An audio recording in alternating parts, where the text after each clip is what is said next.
So let's start the binding spell. Same as before. Clear your space. Set your items, everything that you need.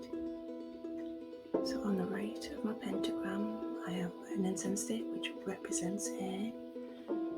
To the north, I have a crystal for earth. To the west, I have a shell for water.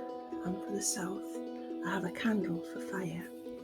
This is obviously not my usual altar setup because that's private, so this is something I've put together for videos.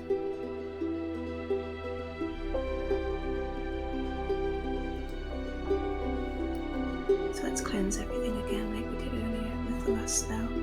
Cleanse your space. All items that you're using, very important, get rid of all that residual energy. This time I'm going to be using sage.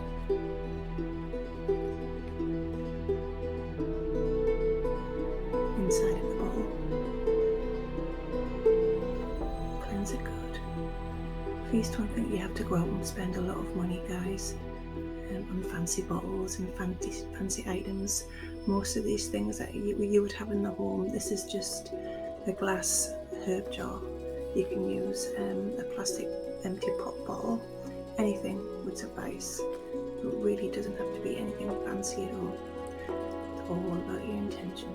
Remember that. When everything gets saged, get rid of all that energy.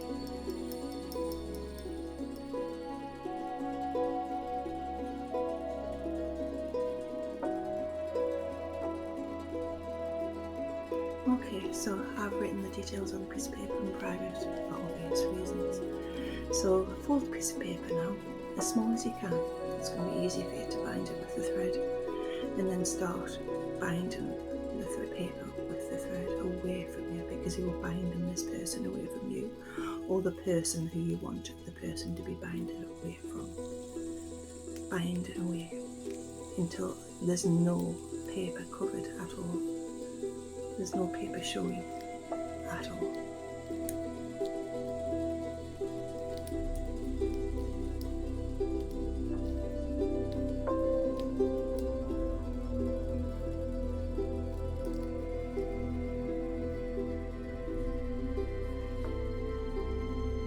And when you're happy and the paper's completely covered, it has to be completely covered. Pick up your bowl that you purified earlier, ordinary tap water. If you wanted to, you could put some herbs in there, you could pop some Florida water in, anything that would make it that little bit more potent. Make sure it's completely covered, pop the lid on,